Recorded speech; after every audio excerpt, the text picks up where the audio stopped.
Ekikyasinze okubeera crucial mu nsonga z'okubeera ng'osobola okutuusa omukyala ku ntikko mangu kye tuyita timing.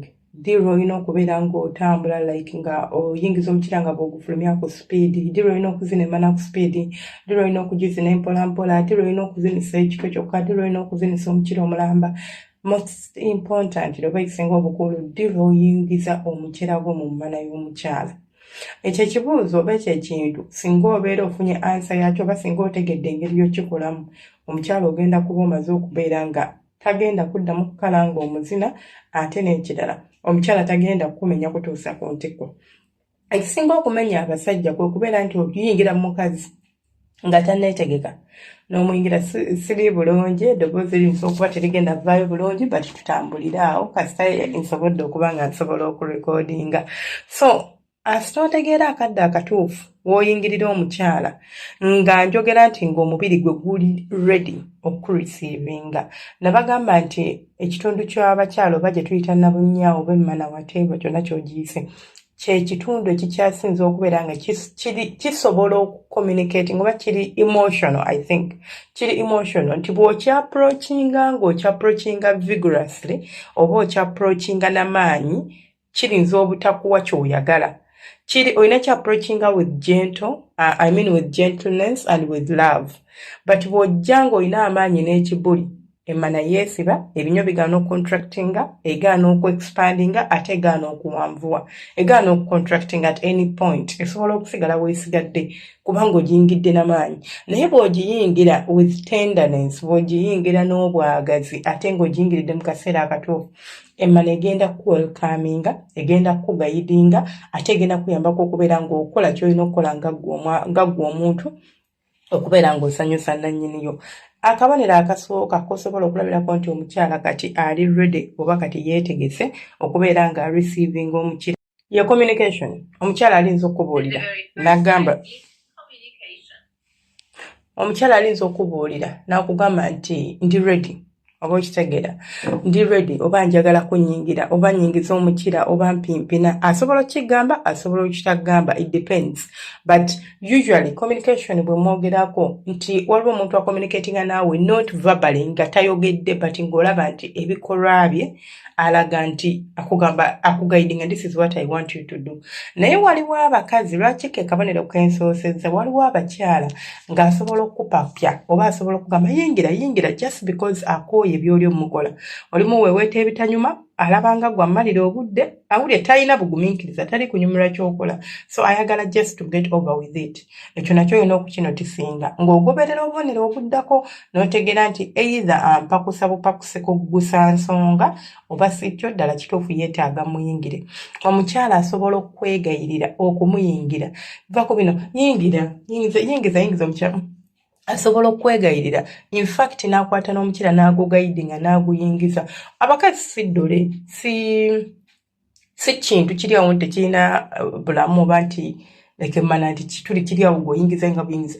Olina okuguyingiza slightly and with care, like mpola, si boku okuyingirayo buyingiza oba kukusoggayo busozi. So abakyala abamu asobola okugukwata n'agusika n'aguyingiza ng'awulira afa, ng'awulira ayidde, ng'awulira omanyi omuntu ng'owulira ofa ng'owulira agala kukuyingira. So asobola communicatinga naawe ng'akwekakako oba ng'akwata omukira n'aguyingiza, oba si kyo asobola okugamba mu bigambo naye ng'owulira ngeri gy'akyogeramu mu butuufu nga kye kituufu ky'ayagala. There is a way nsobola okugamba nti yingira n'obeera nsobola okugamba ng'owulira yenna takyassa, yenna ali awo tategeereka, ng'awulira agwetaaga ng'omutiizinze ekimala. So you have to know the difference between omukazi akupakuse just okuggusa ekintu n'oyo akusaba ng'akyetaaga okikole. Akabonero ak'okubiri ke tusobola okutunuulira kwe kubeera nga nabunnya etobye bulungi nnyo. Nabunnya y'omukyala esobola okutoba oba emmana y'omukyala esobola okutoba beyond kumwe kye musingako okutegeera. Abasajja basinga muyingira nga muyingiridde ku maziga gammana, muyingiridde ku kiggulaluggi, oyingiridde ku mazzi agasooka. Omubiri gwaffe nga gwakareactinga oba omuntu nga yakayima bw'ati nga like omukutteko natandika okufiilinga ezo like feelings z'omukwano emmana etoba naye neetoba munda nga bw'ogiyingizaamu olugalo ogiwulira nti eserera naye nga tetobye ffuli. Kati emmana etobye ffuli olina okuba nga togikebera munda. Bw'okwata olugalo lwo bw'oti n'oluteeka kungulu bw'oti nga yonna ogiraba etobaatobanye kungulu like ku mimwa gya nnabunnya nga wonna wonna watobye waseerera wonna wonna wali awo wavuguta buvugusi. This is when emmana ebeera ng'eri lubricated bulungi era ke kaseera akatuufu oyingire munda tejja kkala kubanga obwagazi aba buyina ogenda kakingapo bulungi. Ate n'okumutuusa ku ntikko kigenda kwanguyira kubanga already aba yakyamuse dda omubiri gwakyankalanye dda si waakusooka kunoonya.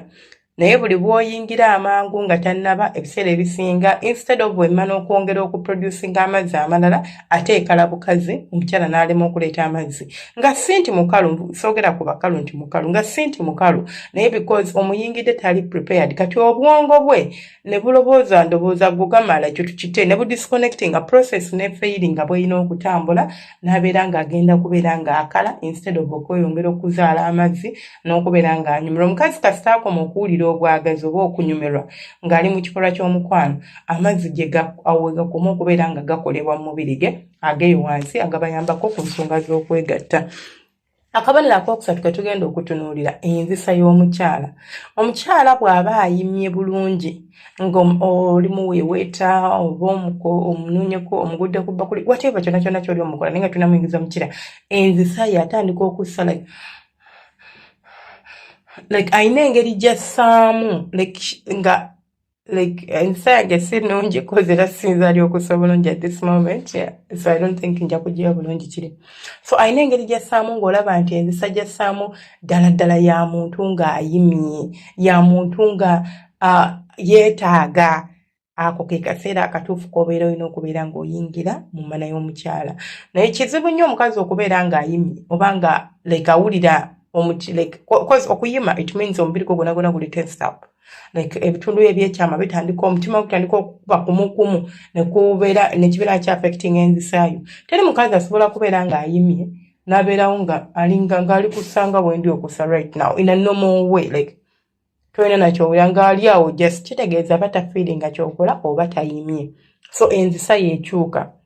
Atandika okusiza kumukumu, atandika okusikina, abamu batandika n'okusikina like so okusikina okwo okuleka namba those silent music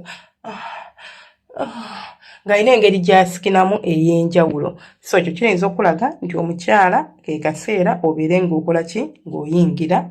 Akabonero akalala k'osobola okulabirako omukyala ng'ayimye obeera bajja kusaba onotisinga ekitundu kye oba pelvic area. Pelvic area kye kitundu nga bwe nandigambye ekiri wakati w'ekitundu kye ekyawaggulu okuva ku lubuto lw'okudda waggulu n'okuva ku bigere byo okudda wansi just around awo wabeera emmana hips kabina, that is what we call the pelvic. Waliwo eggumba eryo so lyatachingibwako ebirala oba ekifo ng'ekyo. Engeri y'omukazi gy'atambuzaamu ekifo kyekyo ajja kulaga nti ayimye oba nti ali ready okubeera nga receiving omukira. Why? Omukazi waba ayimye atandika okwesindika nga dda towards you. I'm not saying omubiri gwe gwonna but abeera ng'omuntu akutega nti mukwano ke kaseera oyingiza omukira nze ndiki nze neetegese dda oba emmana yeetegese dda. Atandika okwekubako naye nga ekitundu kye kino ekya wansi oba nga nabunyaye agisembeza kugwe gy'oli. Leka tugambe obadde oli muwa romance olina engeri gy'obadde wepositioninzemu nga yeebase bw'ati gwe olina engeri gy'oli eri nga toli ku mubiri gwe gwennyini agenda gezaako okuleeta omubiri gwe closer to you okulaga nti mpulira njagala okubeera ng'onyingira. Ako kabonero k'osobola okulabirako n'otegeera nti omukyala ayimye. Akabonero akalala oba nti n'otegeera nti ke kaseera oyingiza omukira mu mmana. Then akabonero akalala kasobola okutunuulira kano kakwatagana na muscle tensions z'omukazi oba ebinywa by'omukazi engeri omubiri gwe gye guli ocontractingamu ebinywa gye biri ocontractingamu cause okuyima it's a lot of contractions going on in your body gwe ng'omukyala okubeera ng'oproducinga ebyo by'oproducinga obwagazi bulinnya. Kati omubiri omukazi yenna bw'aba ayimye omubiri gwe atandika okubeera nga tali straight teri mukazi asobola kuŋŋa nti aba akyamuse mbu naye ng'ali ku buliri yeebasa alinga omugogo teyeenyeenya bw'omunywegera ng'awulira mu butuufu ayagala mukira muyingira n'abeera awo nga yeenyeenya masozi zino gye zikoma okucontracting oba binywa bye gye bikoma okucontracting atandika okubeera nga yeenyuulanyuula omulaba tali steady like tali mu kifo kimu yeekyusakyusa ayina engeri gye yeekyusaamu awo yeenyuulanyuula kugamba ng'olaba nti tali okay tali settled tali relaxed because tosobola kubeera relaxed eyo feeling ya relaxation osobola gifuna ng'omaze kusamula tosobola kubeera nti okkakkane obeere mu mbeera y'obukakkamu ng'omusajja bw'akola byakola mbu nga gw'oli awo tekisoboka awo omukazi aba akufera oba aba akulimba omukazi yenna bw'aba nga ddala ke kaseera omukira guyingire ojja kulaba obubonero bumenye wammanga obwo ate kano kankabawe nga kabonus omanyi nkimanyi nti si buli omuntu awuliriza audience n'azimalayo you guys prefer videos but abanaaba basobodde okukawulira teri mukazi gw'osobola kubeera nga owadde obudde n'akulema okutuusa ku ntikko ate mulekeraawo okupapa okuyingiza omukira omukazi muleke akwegayirire akusabe akulage nti nno ali mu bwetaavu awo ojja okutegeera nti atuuse naye abasajja abasinga simanyi lwaki mubeera mu bwangu ndowooza mulina ensonga zammwe mubeera mu bwangu tolina bugumiikiriza oyagala buli kimu kiyite mu ddakiika 2-3 gwe ng'omaze kwegamba omukazi n'omuleka nga takutegeera n'atuuka n'okubeera nga yabimanyira ng'akulaba bulabi n'akuleka nga wakola bwe oyagala ogende sijja kweteekera oba sijja kusobola so byebyo byange temwedala subscribinga likinga no commentinga omukama abankuumire abanjagalire mubeera bulungi temujjanga okwo